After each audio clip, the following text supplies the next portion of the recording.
कुछ चीजें दलगत राजनीति से ऊपर होती हैं और महिलाओं का सशक्तिकरण और भागीदारी मुझे लगा था उसमें से एक है। मैं आज इस देश की एक महिला होने के नाते बोलना चाहती हूं, एक वो महिला जो नौकरी करती थी और फिर लगा कि सार्वजनिक जीवन में बदलाव का सबसे सशक्त माध्यम है राजनीति से जुड़ जाना। ऐसा इस देश की बहुत सारी महिलाओं को लगता है। एक आधी आबादी है जिसको यह लगता है कि उनका प्रतिनिधित्व होना चाहिए, उनको आरक्षण मिलना चाहिए।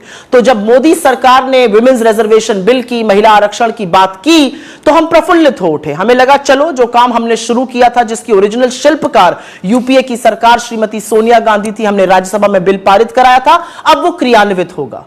लेकिन अब पता चला कि मोदी जी की नीति और नियत दोनों में खोट है। आज भी महिला आरक्षण पर किंतु परंतु अपितु से पूरा बिल भरा पड़ा है।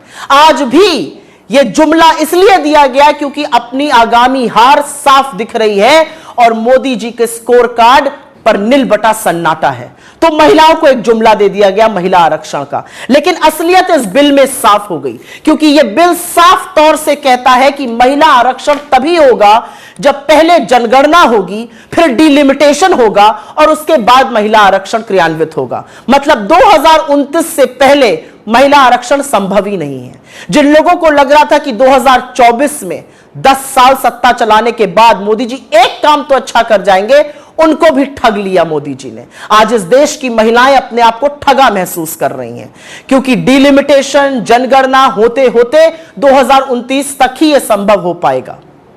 यह जो बिल था, हमारा लाया हुआ बिल, राज्यसभा में 9 मार्च 2010 को पारित हुआ था।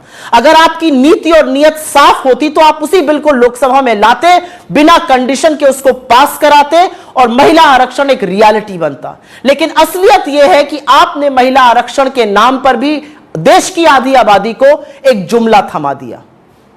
बहुत कुछ कहने से ज्यादा एक ही चीज कहना चाहती हूं आज। अगर आपकी नीति साफ है तो आपको फिर से जाकर वही काम करना चाहिए जो हमने किया था।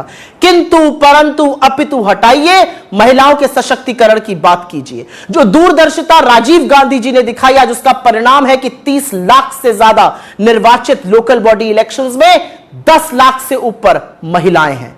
जो दूरदर्शिता और दृढ़ निश्चय सोनिया जी ने और मनमोहन सिंह जी ने दिखाया था, वो एक बार अगर आप दिखाते तो 2024 के चुनावों में महिलाओं की 1/3 भागीदारी होती।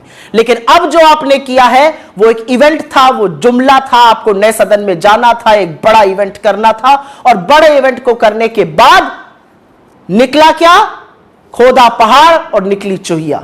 खोदा पहाड़ और पता चला 2024 में नहीं, ये तो 2029 में शायद संभव हो पाएगा। अगर आप चाहते तो आप जनगणना 2020 से 23 के बीच में करा सकते थे। सब कुछ हुआ लेकिन जनगणना नहीं हुई। फिर भी आपने जनगणना को और डिलिमिटेशन को एक क्राइटेरिया बनाया। तो देश की महिलाएं आपसे आज सवाल पूछ रही हैं कि अपने जुमलों का शिकार आपने इस देश की आधी आबादी को भी बना दिया।